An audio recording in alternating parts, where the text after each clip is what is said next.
क्या नाम है आपका?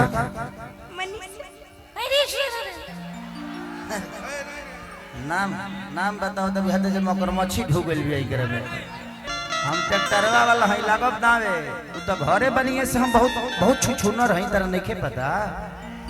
वो तो परिवार में हूँ, यहाँ पे मेरी अपनी घर परिवार में हूँ, मेरे बहुत सारे गार्जियन बैठे हैं और मैं संस्कारिक हूँ इसीलिए बहुत कुछ बताता हूँ। तू होने रह जो होने छुछुनर लड़का बड़ा सा जो होने बगल में हमने यहाँ हरही गाय सन के खूंटा बांधे हला गौर में। हाँ बुझाता बाबू आजकल है यूट्यूब वाला जो भाई वालो ना ये अपन व्यूअर बढ़ावे खातिर कई सहू कुछ लिख के डाल दिलो। हाँ तो ये से और देखो हम परिवार वाला आदमी है, हमारे मेहरारू देहात के ही हो। हम स्टीलों के लड़की के चुमा ले तो ओकरा बुझला कि ना ये सही हो दिक्कत बा थोड़ा सा दूर रहे अभी। सभी लोग नहीं, चार लोग करके आ जाएंगे तो सानिया और तानिया सभी लोग नहीं जुड़ेंगे। डॉली सिंह आप लोग आ जाओ। करिश्मा अरे जी अरे मैं जिसका नाम मिलाउंस करूंगा वही जाएगा। पारा सबके साथ कर लूंगा मैं। में कोई है लेकिन ज्यादा भीड़ होगा तो कंफर्टेबल भी नहीं हो पाएंगे ना हम लोग। अच्छा क्या नाम है आपका?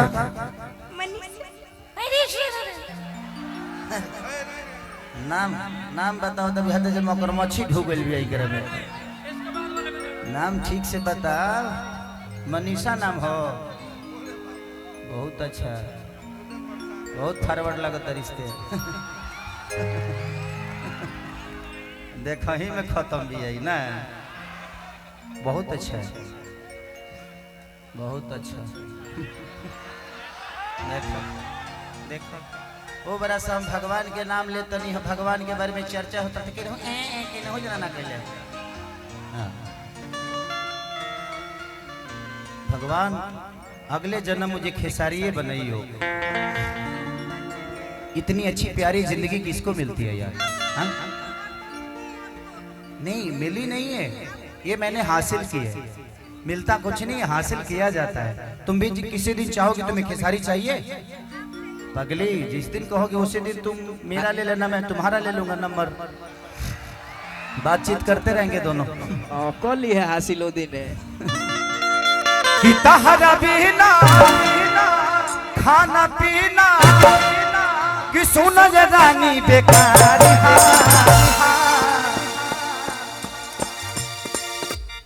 कि तहरा बिना। देखा हम भागो तनी तू चहटा तरु। हम ट्रैक्टरवा वाला हई लागब नावे तू तो घरे बनिए से हम बहुत छुछुनर हई तरह नहीं पता। वो तो परिवार में हूँ, यहाँ पे मेरी अपनी घर परिवार में हूँ, मेरे बहुत सारे गार्जियन बैठे हैं और मैं संस्कारिक हूँ इसीलिए बहुत कुछ बताता हूँ। हमारे बहुत ही प्यारे मुकेश भाई जो कि कलकत्ता में जब भी हमारी पूरी टीम जाती है तो मुकेश भाई 10-10 गो गाड़ी लेके बेचारे हमने के जितना बुरा जगह होला लेके जाले। इतना अच्छा निमन जगह पर ले जाले कि बाप रे बाप हो जगह खाली लोग कपड़े में नजर आवेला। कि तहरा बिना खाना पीना कि सुना रानी बेकार।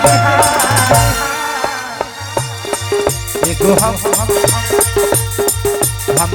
दिल एगो हम दिल ए जान होई तीनों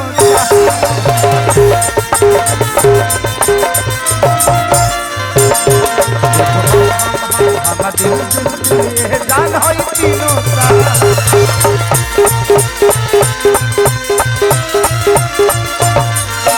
तुम दिल की धड़कन में रहते हो।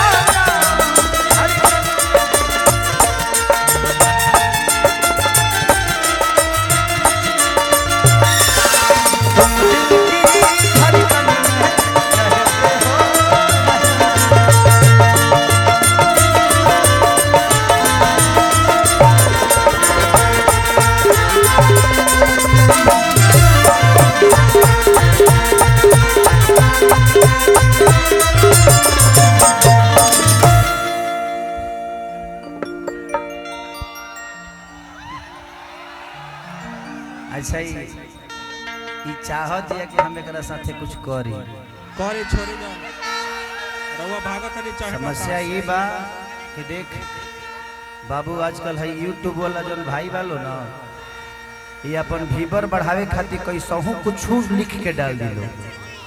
हाँ तो ये से और देखो हम परिवार वाला आदमी है हमारे मेहरारू देहात के ही हो हम स्टीलो के लड़की के चुमा ले तो ओकरा बुझला कि ना ये सही होई भैया तो दिक्कत बा थोड़ा सा दूर रहे अभी पैड लगे से हटवा दी तो सब कोई के हमनी ऐसा आदमी के बियाह 20 बरस 25 बरस से रुकल बा तो समझे कितना संभल के काम कर।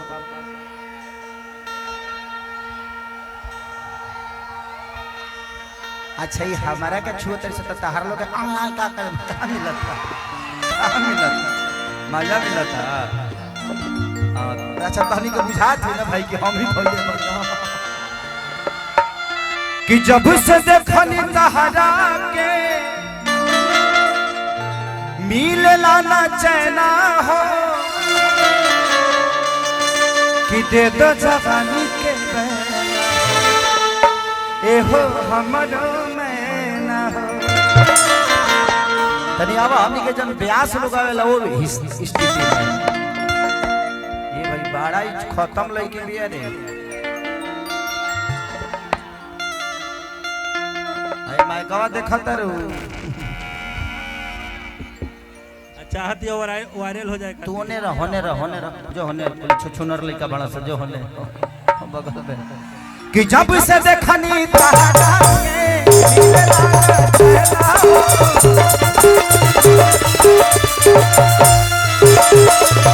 दिल नया बिना ये रानी लीला जवानी के आज नींद नया बिना ये रानी लीला जवानी के हो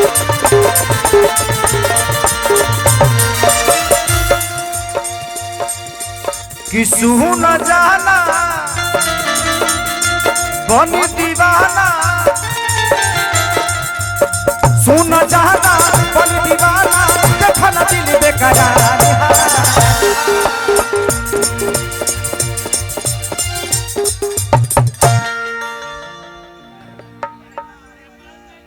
एकरा में सब गुण बा ई हरही गाय खानी लातो मारतिया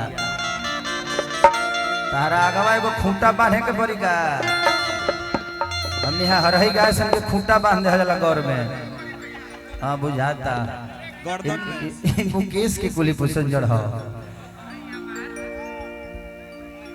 कि देखा ना दिल बेकरार एगो हम दिल एह जान होई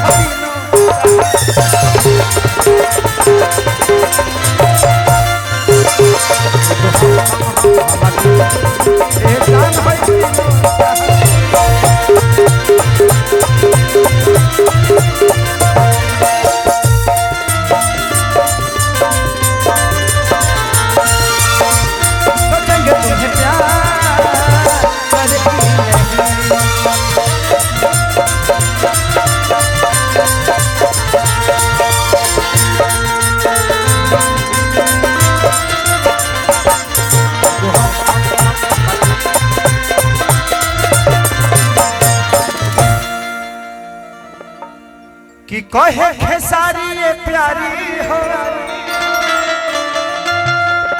कि बतिया पर याद कल के कि जैसे जवानी माल के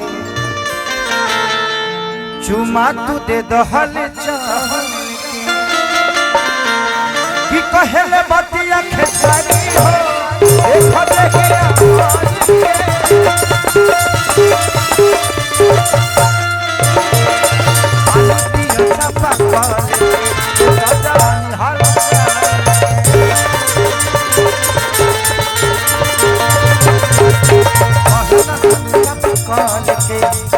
जवानी हल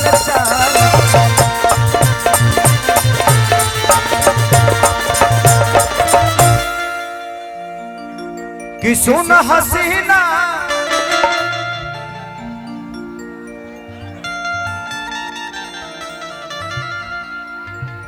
साफा पे है बड़ू का तू कहत नहीं कि ढेर गार्जियन हमारे लोग बैठल बैठ गया। अच्छा वहाँ लोग के क्या लगे कि खेसरिया सच में खत्म होगा? हाँ ही खत्म हो, लेकिन अपना गार्जियन लोग के बीच में आदमी रहेला तो सम्मान दबा न सबके। यहाँ के परिचय 100 टकिया देवे वाला आदमी के परिचय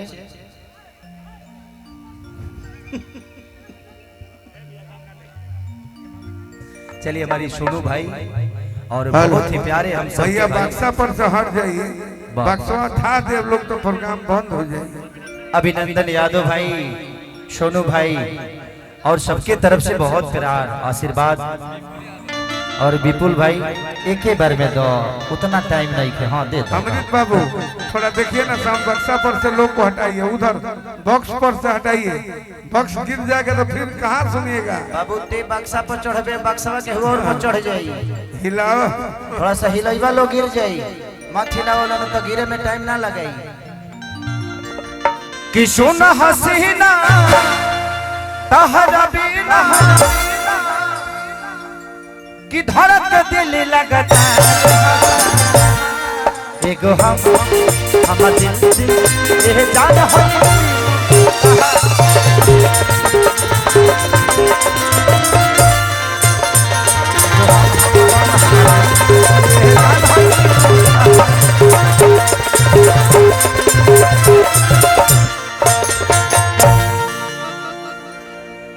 कि पेट्रोल जवनिया से